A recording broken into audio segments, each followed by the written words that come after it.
हरे कृष्णा। जगत गुरु श्रील प्रभुपाद की जय। राधा राधिका रमण भगवान की जय। आध्यात्मिक यात्रा का 33वां दिन और आज अक्षय तृतीया है और आज ही के दिन भगवान के श्री विग्रहों पर चंदन का लेप लगता है और आज ही के दिन श्री धाम वृंदावन में बांके बिहारी जी के चरण दर्शन भी होते हैं। 26 अप्रैल 2020। तो प्रातःकालीन भागवत कक्षा में आप सब भक्तों का स्वागत है। आज का विषय है कर्म योग। भागवत गीता अध्याय 3 श्लोक संख्या 11।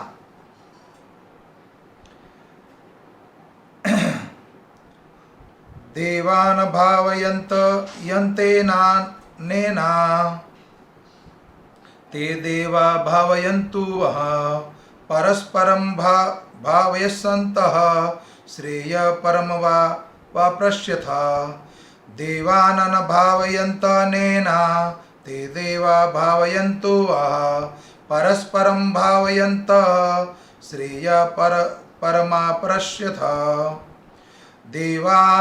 देवान भावयन्तनेना ते देवा भावयन्तु वहं परस्परं भावयन्तः श्रेय परमवश्य परस्यथ।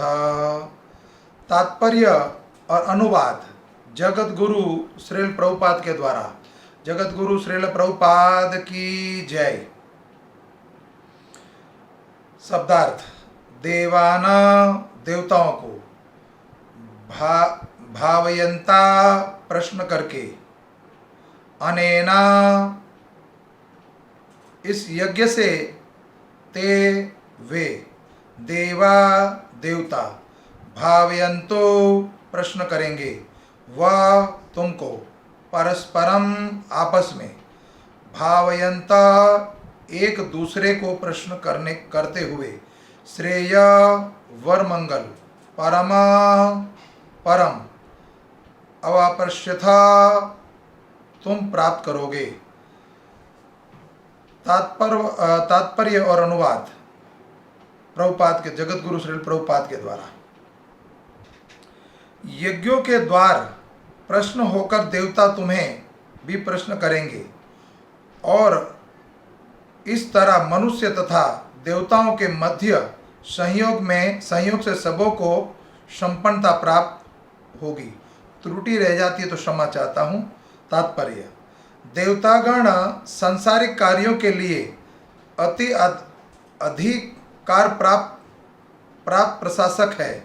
प्रत्येक जीव द्वारा शरीर धारण करने के लिए आवश्यक वायु, प्रकाश, जल तथा अन्य सारे वर उन देवताओं के अधिकार से ही, जो भगवान के शरीर के विभिन्न भागों में असंख्य सहायकों के रूप में स्थित है। उनकी प्रसन्नता तथा अप्रसन्नता मनुष्यों द्वारा यज्ञ की संपन्नता पर निर्भर है। कुछ यज्ञ किन्हीं विशेष देवताओं को प्रश्न करने के लिए होते हैं, किंतु तो भी सारे यज्ञों में भगवान विष्णु को प्रमुख भोक्ता की भांति पूजा जाता है। भगवत गीता में यह भी कहा गया है कि भगवान कृष्ण स्वयं सभी प्रकार के यज्ञों के भोक्ता हैं। भोक्ताकार यज्ञत तपसामह। अतः समस्त यज्ञों का मुख्य प्रयोजन यज्ञपति को प्रश्न करने का है। जब ये यज्ञ सुचारू रूप से संपन्न किए जाते हैं तो वे भी तो विभिन्न विभागों के अधिकारी के देवता प्रश्न होते हैं और प्राकृतिक पदार्थों का अभाव नहीं रहता। यज्ञों को संपन्न करने से अन्य लाभ भी होते हैं, जिनसे अनंत भव बंधन से मुक्ति भी मिल जाती है। यज्ञ से सारे कर्म पवित्र हो जाते हैं, जैसा कि वेद वचन है, आहार शुद्धो सत्य शुद्धि सत्व शुद्धि ध्रुवा स्मृति लभ्ये सर्वग्रंथीना विप्रमोक्ष यज्ञ से मनुष्य के खाद्य पदार्थ शुद्ध होते हैं और शुद्ध भोजन करने से मनुष्य जीवन शुद्ध हो जाता है। जीवन शुद्ध होने से स्मृति के चक्षुम तुरंत शुद्ध होते हैं और स्मृति तुरंत हो के शुद्ध होने पर मनुष्य मुक्ति मार्ग का चिंतन कर सकता है और ये सब मिलकर कृष्ण भावनामृत तक पहुंचाते हैं और जो आज के समाज के लिए सर्वाधिक आवश्यकता है। ओम अज्ञानम तिमिरम ध्यानस्य ज्ञानजनाशलाकया चक्षुरूपम येन तस्मै श्री गुरुवे नमः। वाञ्छाकल्पतरुभक्षा कृपा सिन्धु एव च पतितानां पावनेभ्यो वैष्णवेभ्यो नमो नमः। अनंत कोटि वैष्णव विंद की जय। निताय गौर प्रेमानंदन। तो इस श्लोक में बताया गया कि यज्ञों के द्वारा सृष्टि के अनंत कोटि जो देवता हैं उस सभी के प्रति हम जो भी यज्ञ करते हैं उनकी आहुति का पहुंचना बहुत जरूरी है। लेकिन परम भोक्ता बताएं यहाँ पर भगवान श्री कृष्ण को, और जो यज्ञ करने के माध्यम से हमारा खान पीन रहन सहन सब शुद्ध हो सकता है। तो इससे पहले इस बारे में चर्चा हो चुकी कई बार कि कोई व्यक्ति अगर भक्ति करता है पारंपरिक और धर्म पथ के चलने वाले हमारे जो पूर्ववर्ती आचार्य हुए उनके पद चिन्हों पर अगर चल के हम किसी तरह का भी कार्य करते हैं आध्यात्मिक, तो उसका फल क्या होगा, दोबारा मृत्यु लोक में नहीं आना पड़ेगा। और आज के युग में ये समाज को अति अधिक आवश्यकता है। तो पहले बता चुका हूं, अगर हम प्रतिदिन भगवान की सेवा करते हैं, भजन करते हैं, आध्यात्मिक पथ पे चलते हैं, तो क्या होता है, सर्वप्रथम हमारा मन शुद्ध, अन्न शुद्ध, धन शुद्ध और घर शुद्ध, ये सारी शुद्धि और वंश शुद्धि ये मात्र आध्यात्मिक पथ को ग्रहण करने से हो सकता है। और पहले कई बार हम प्रचार में ये सुनते हैं लोगों के मुख से कि अगर किसी के घर में अच्छा घर खाता पीता दिखता है, समर्थ दिखता है, तो कहते हैं इनके पूर्वजों की कमाई है, या कोई महाभागवत है उनका पूर्वज। तो हम आज के युग में क्या बोलते हैं कि इनके पास विदेश की कमाई है, ये विदेश का धन है। आज के समय में कोई समर्थ हो, कोई धनवान हो, तो क्या बोलते हैं कि इसके पास बाहर का पैसा है, या बाहर की संपत्ति है, या बाहर का बिजनेस है, बाहर का व्यापार है। तो वास्तव में ये जो आपको कथा सुना रहे हैं ये बाहर का है, यहाँ का नहीं है। ये उस आध्यात्मिक लोक का है, इस मृत्यु लोक का नहीं है। ये जो ज्ञान और हमें शिक्षा जो मिल रही है ये सब आध्यात्मिक लोक का है, जो कभी नहीं खत्म होने वाला। जो विदेशों का धन, विदेशों का पैसा, तो यहाँ कर संग्रह करके कुछ संपत्ति या कुछ और बना ले हम, वो सब का एक ना एक दिन समाप्तन वो हो जाता है और वो नष्ट हो सकता है। लेकिन ये आध्यात्मिक ज्ञान, आध्यात्मिक भक्ति प्राप्त अगर होती है, इसको कहते हैं दिव्य धन, दिव्य बुद्धि, दिव्य ज्ञान। ये कभी भी नष्ट होने वाला नहीं है। ऐसा ज्ञान प्राप्त हो सकता है मात्र हम विधि विधानों का पालन करें। सतोगुणी, रजोगुणी, तमोगुणी, तीनों गुणों के माध्यम से हम अपना जीवन बसर करें। जैसे जितने भी देवता संसार में हैं और जितनी भी चीज़ें हम यूज़ करते हैं प्रतिदिन, वो सबके सब देवता के थ्रू वसूल होती है। और सबके अधिष्ठाता देवता जो है वो भगवान श्री विष्णु है या कृष्ण है। उन्हीं के माध्यम से जीव बसर करने का, संसार में सबको जीव पालन करने का सबका अधिकार है, लेकिन सबका ऋण हमारे ऊपर है। तो ऋण उतारने के लिए हम अलग अलग तीर्थों में जाते हैं, अलग अलग स्थान पर जाते हैं और हम इसके बारे में जानने का प्रयास करते हैं। तो आज का विषय जो बताने जा रहा हूं आपको, तीर्थ, कि वास्तव में असली तीर्थ क्या है, असली तीर्थ क्या है। तो पहला तीर्थ हम बार बार कहते हैं कि तीर्थ, तो वास्तव में असली तीर्थ क्या है, तीर्थ कैसे बनता है।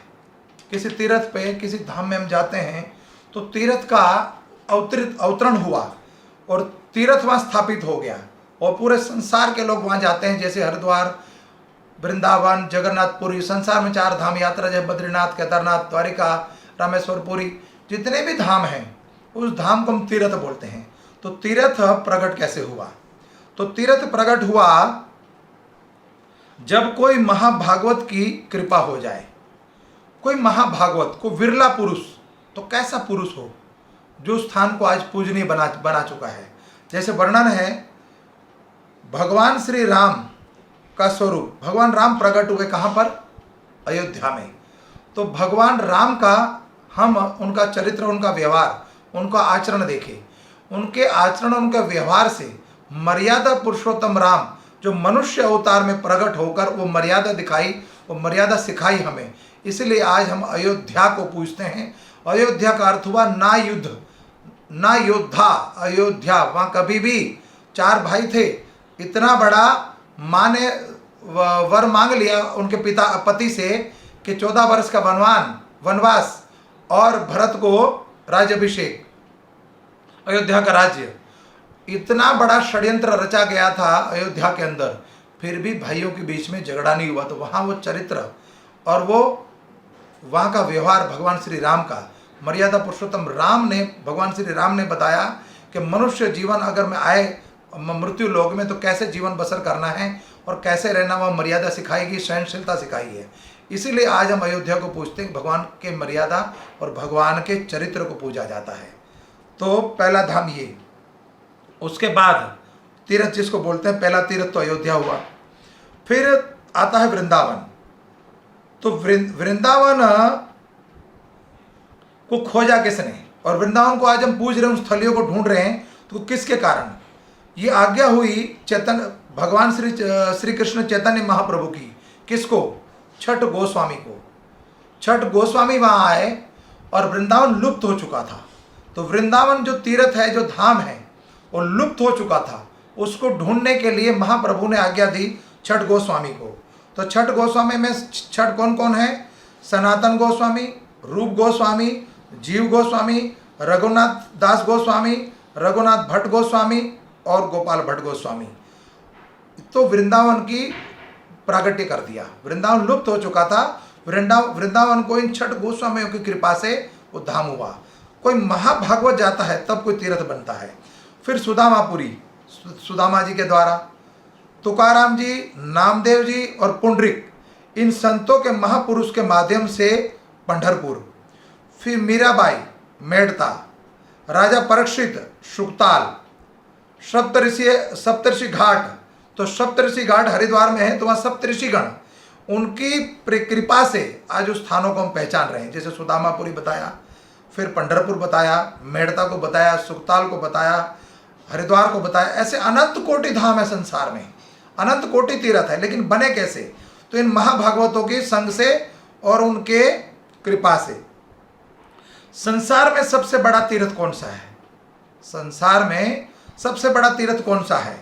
तो गोस्वामी तुलसीदास जी कहते हैं, यहाँ पर रामचरितमानस में गोस्वामी तुलसीदास जी क्या कहते हैं? तुलसीदास बोले, तीर्थ तीर्थ सब कहे, तीर्थ कीजो ना कोई, जो अपने मन को शुद्ध कर लियो वही स्वरतम सलता, स्वयं चलता फिरता तीर्थ है। जो तीर्थ तीर्थ सब की जो कहे, तीर्थ की जो ना कोई, जो स्वयं अपने मन को शुद्ध कर ले वो चलता फिरता तीर्थ है। तो सबसे बड़ा तीर्थ इस संसार में कौन सा है? सबसे बड़ा तीर्थ है हमारा मन। इस संसार में सबसे बड़ा तीर्थ है मन। मन से बड़ा कोई तीर्थ नहीं है। तीर्थ में जाके आप स्नान करते हो, सरोवर में जाके स्नान करते हो, तो सरोवर में स्नान करने से हमारे तन की शुद्धि हो सकती है, लेकिन मन की शुद्धि कोई साधु संग से या साधु की कृपा से, आपको भगवत कृपा आपके ऊपर हो जाए, शास्त्रों का ज्ञान आपको दे दे, तो पाप करने की प्रवृत्ति नष्ट हो जाएगी। जब पाप करने की प्रवृत्ति, आदत खत्म हो जाएगी, तो आपका मन शुद्ध हो जाएगा। अगर मन शुद्ध हो गया तो संसार में इससे बड़ा कोई तीर्थ ही नहीं है। उसके बाद तीर्थ करने के बाद हमारा स्वभाव नहीं बदला, सरलता नहीं आई और जीवन में नहीं आई, तो हम अपने को कोई तीर्थ नहीं हमने किया, कोई भजन नहीं किया। अगर हम तीर्थ स्नान करने के बाद जीवन का व्यवहार और सरलता नहीं आई, तो समझना हमने संसार में कोई तीर्थ नहीं किया, कोई भक्ति नहीं करी, कोई भजन नहीं किया, कोई पाठ नहीं किया, कोई जप नहीं किया। अगर भजन करने के बाद, कथा सुनने के बाद, तीर्थ जाने के बाद अगर हमारे जीवन में परिवर्तन नहीं आया तो हमने कुछ भी नहीं करा। फिर वैसे के वैसे तीर्थ का फल ये है कि अगर हमारा उद्धार हो गया हो, हमारा अगर उद्धार हो गया हो तीर्थ जाने से, भक्ति करने से, जप करने से, साधु संग करने से, तो हमें देखने के बाद दूसरे व्यक्ति के अंदर भी परिवर्तन आना चाहिए, हमारे दर्शन से उनको लाभ होना चाहिए। अगर ये चीज़ें नहीं हुई तो हम तीर्थ नहीं कर रहे हैं, हम भक्ति नहीं कर रहे हैं, भजन नहीं कर रहे हैं, फिर हम ढोंग कर रहे हैं। उसके बाद स्वयं अपना स्वभाव और अपना व्यवहार बदलना, अपने को भगवान का दास मानना, जैसे अम्बरीश महाराज, जैसे जनक महाराज, जो अपने राज्य में रह के जो वे कहलाए विदेही और चक्रवर्ती सम्राट थे, वो अपनी, जैसे भक्त के लक्षण क्या है और तीर्थ कैसे बना, तो भक्त के लक्षण क्या बताएं, अपनी बॉडी लैंग्वेज, जैसे अपना आचरण, अपना पहनावा उस साधु जैसा, जैसे माथे पर तिलक, गले में कंठी और सर मुंडवाकर सर पर भगवान का दास, सर पर शिखा होना, सात्विक आहार लेना, सब कुछ होते हुए भी संसार में सब कुछ समर्थ हो, हर तरह से आप समर्थ हो, आपके पास किसी चीज की कमी नहीं है, उसके बाद कुछ नहीं भोग रहे हो आप, तब आप सच्चे भक्त और सच्चे साधु हो। जब आप तीर्थ करो और आओ और आपका कोई भी व्यक्ति दर्शन करे तो उसका लाभ उसको मिलना चाहिए।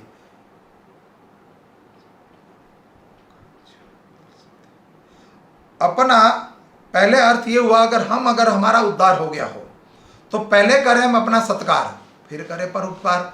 अगर भजन करने के बाद, भक्ति करने के बाद हमारे अंदर भी सरलता नहीं आई, हमारी वाणी में सरलता नहीं आई, तो हम कुछ कर ही नहीं रहे, फिर तो क्या कर रहे हैं, हम ढोंग कर रहे हैं। जब ये सारे आचरण और व्यवहार आ जाते हैं तब ऐसा कोई करोड़ों में से विरला महाभागवत आपके ऊपर कृपा कर दे, ऐसा महात्मा किसी स्थान पर चला जाए, ऐसा कोई महात्मा विरला संत जैसे अम्बरीश महाराज और जनक महाराज, जैसे ध्रुव और जैसे प्रहलाद, ऐसा कोई विरला जिन्होंने दिव्य संपत्ति संग्रह करी हो, तो अपने परिवार का तो भला होगा ही होगा, करोड़ों परिवार का भला हो सकता है आपके ज्ञान से, आपके आचरण से और आपके समर्पण से कितने जीवों का उद्धार हो जाएगा।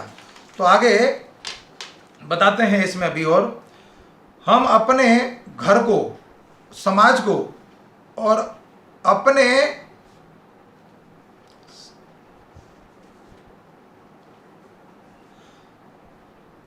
घर को, अपने समाज को, अपने ही शहर को, अपने गांव को, अपने देश को तीर्थ बना सकते हैं। जैसे कैसे बना सकते हैं, हमारे स्वभाव से।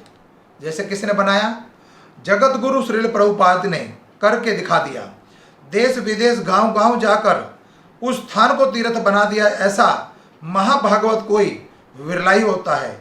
आज पूरे विश्व में हजारों मंदिर तथा तीर्थ बन चुके हैं। जैसे आज के समय में भी एक ऐसा स्थान है, हमारे जीवन में सरलता आ जाए और कूटनीति ना हो, तो आज के समय में एक ऐसा स्थान है सिद्धपुर गुजरात में है, और राम राज्य है।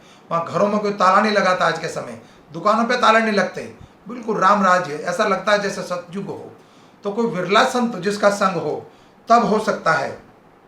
और जैसे कि तीर्थ के और प्रमाण कई बताए गए हैं, जैसे कि सिख धर्म में 10 गुरु, उनके आचरण से, उनके व्यवहार से हजारों तीर्थ हैं, हजारों गुरुद्वारे हैं, उनको भी तीर्थ बोला जा सकता है।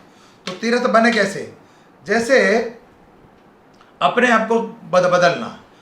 तो दिल एक मंदिर है, घर एक मंदिर है।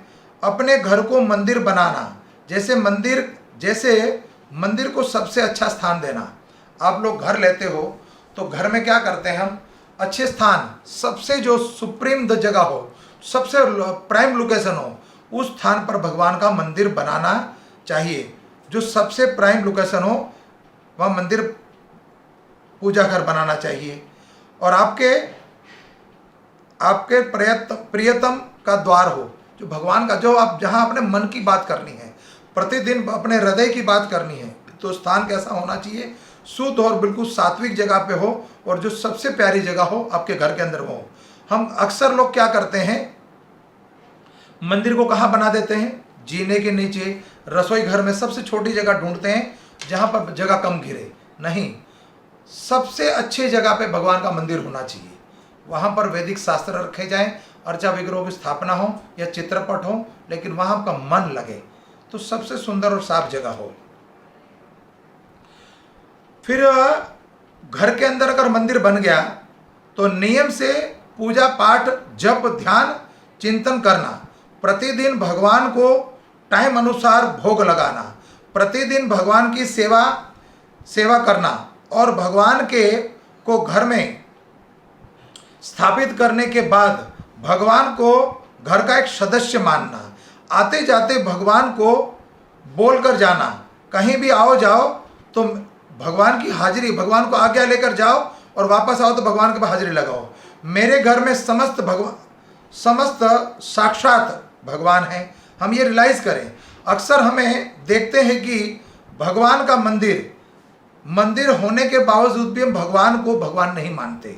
तो भगवान को घर का एक सदस्य माने, एक सभ्य माने। घर के अंदर आप 5 लोग हो, 6 लोग हो या 4 हो, तो भगवान के विग्रह अगर स्थापित हो गए तो मानिए भगवान में आपके घर में 2 लोग और आ गए, चाहे जितने भी विग्रह रखे हैं या चित्रपट रखे हैं, उस तरीके से ये व्यवहार करिए तो भगवान आपके ऊपर कृपा करेंगे और आपको मंदिर और भगवान आपके घर में है इसका एहसास होगा।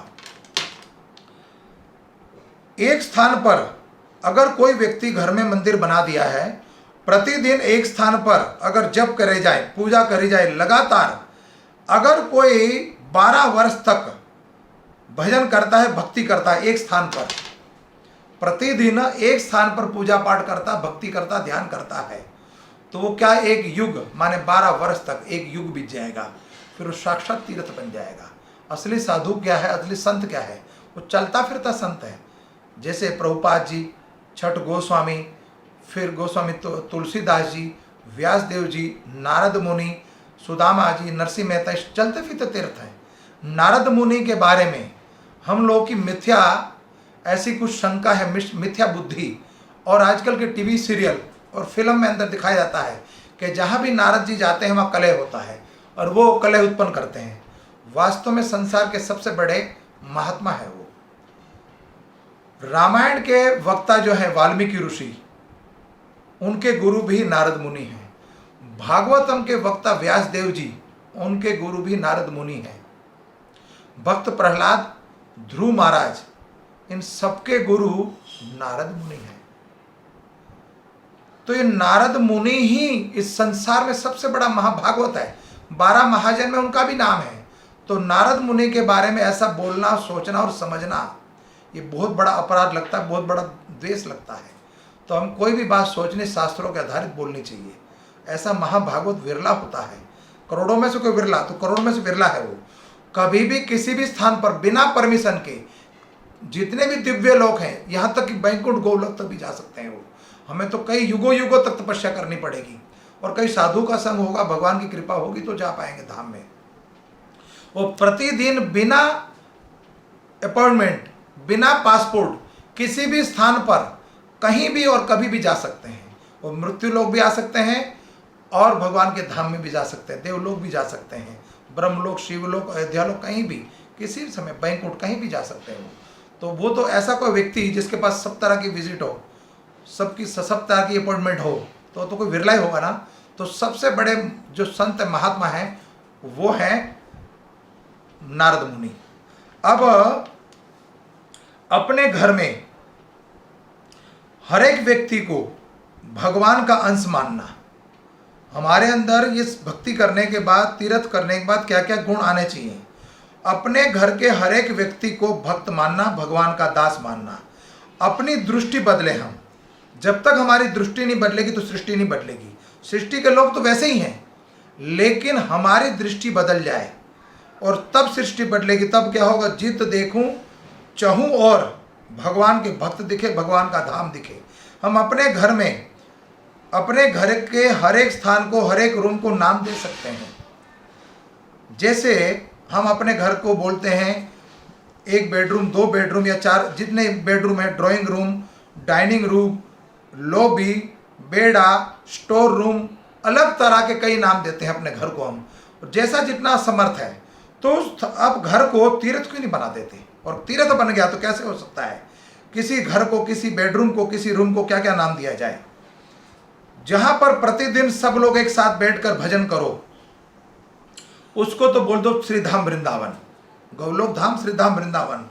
वहां जहां कृपा बरसती हो, जहां प्यार भरी बातें हो, उसको बोलो बरसाना।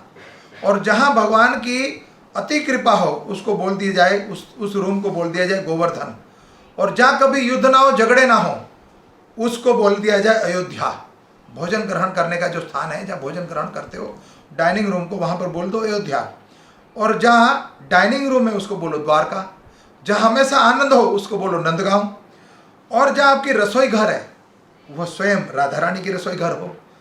और प्रसाद लेने का जो स्थान है, उस स्थान को बोला जाए जगन्नाथपुरी। जहाँ 56 बार भोग लगता प्रतिदिन, वो प्रसाद को ग्रहण करने की जगह हो, वहाँ पर बोला जाए जगन्नाथपुरी हो। तो अपने घर को आप मंदिर बना सकते हो, धाम बना सकते हो। और माता सीता की कृपा हो तो सीता और भगवान श्री राम, राम निवास, सियावर राम निवास लिख दीजिए अपने घर के बाहर। कृष्ण बलराम निवास लिख दीजिए। हमने अपने घर का नाम रखा है कृष्ण बलराम निवास। और ये सब होगा कैसे? ये सब कुछ होगा कैसे? मात्र आपको करना क्या है? मात्र आपको करना ये सरलता पूर्वक कि जितनी अटैचमेंट, जितनी इन्वॉल्वमेंट हमारे घर में रहती है, बिजनेस में रहती है, व्यापार में रहती है, परिवार के साथ रहती है, पत्नी के साथ रहती है, पुत्र के साथ रहती है, या और किसी के साथ रहती है, वही अटैचमेंट, वही ध्यान मात्र भगवान की ओर लगा दीजिए। मात्र अबाउट टर्न आपको मोड़ना है। जो जितनी आसक्ति आपकी संसार की ओर है, उतनी आसक्ति को, अपनी शक्ति को, इंद्र तृप्तियों को, जो भी आपका स्वार्थ है, जो भी आपके संसार के प्रति आपका लगाव है, वही लगाव को मात्र कृष्ण के प्रति, भगवान के प्रति लगा दीजिए, धाम के प्रति लगा दीजिए। धाम तो तब होगा जब हम स्वयं तीर्थ बनेंगे। धाम तो तब होगा ना जब हम स्वयं तीर्थ जैसे होंगे।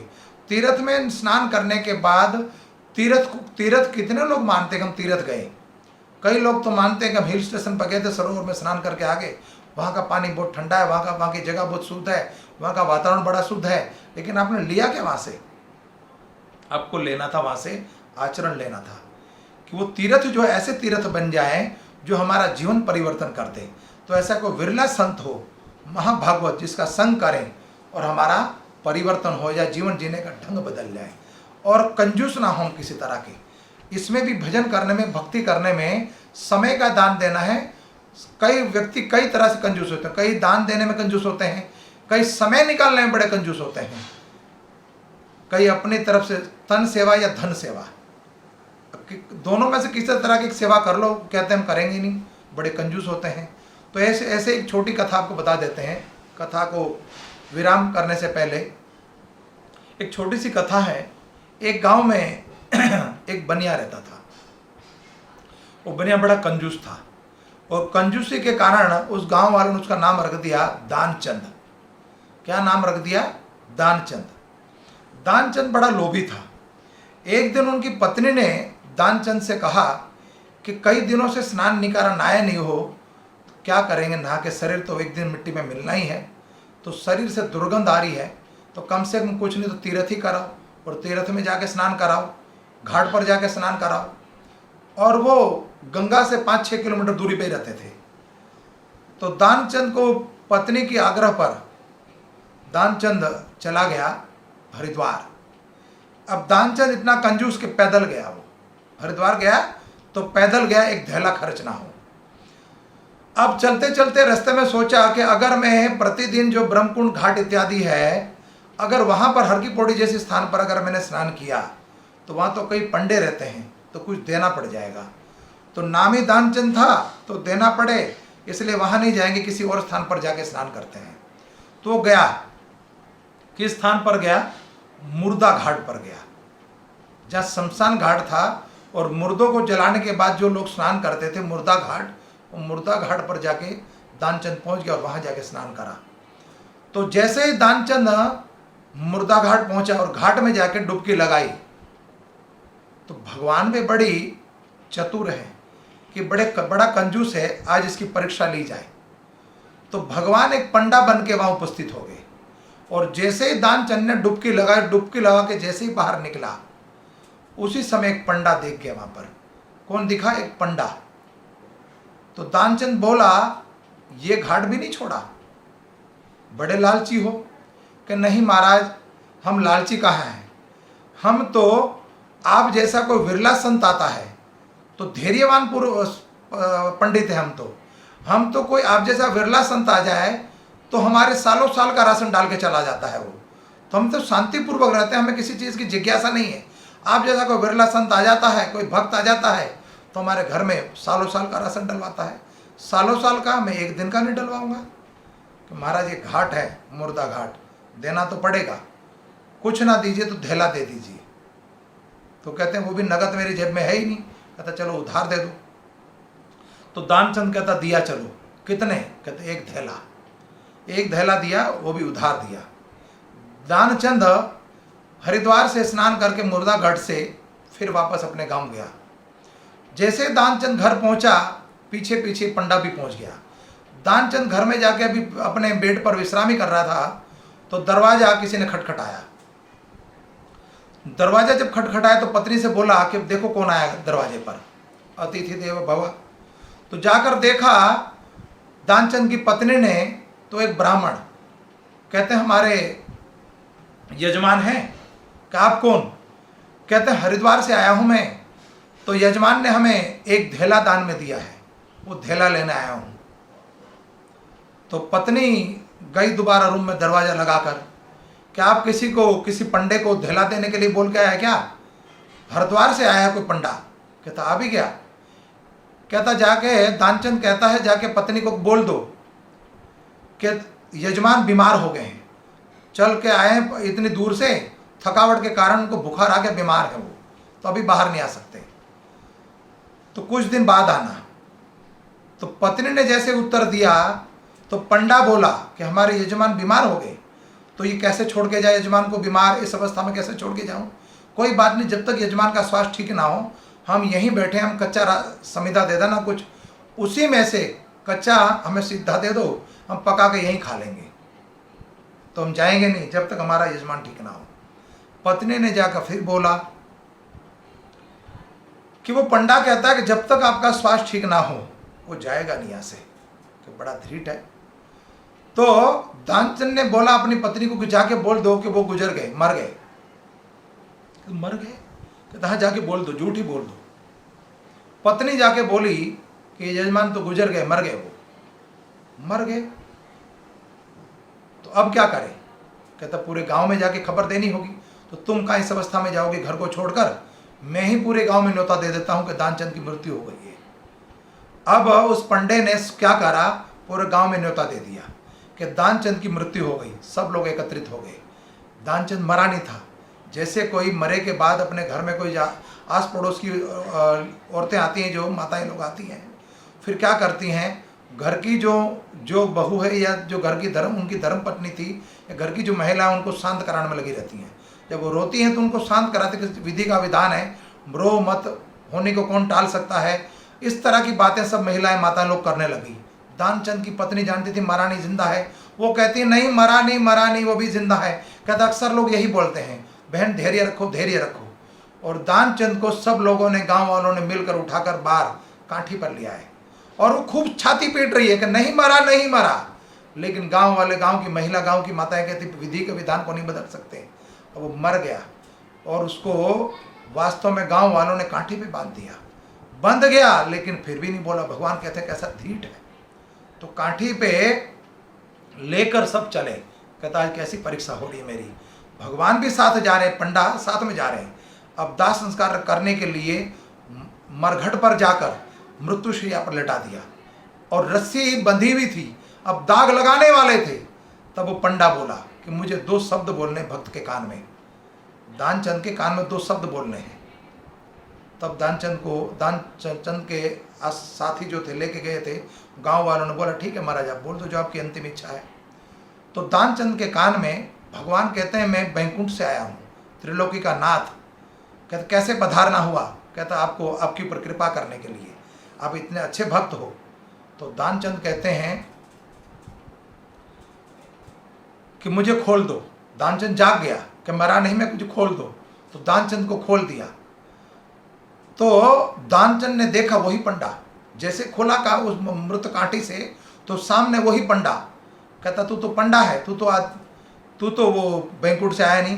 कहता मैं हार गया और तू जीत गया। बोल जो मांगना है मांग ले, बैंकुट पति हूँ, त्रिलोकी का नाथ हूँ, जो इच्छा मांग ले। कहता दे दो धेला मेरा वापस, जो उधार दिया था वो धेला वापस दे दो, और कुछ नहीं चाहिए।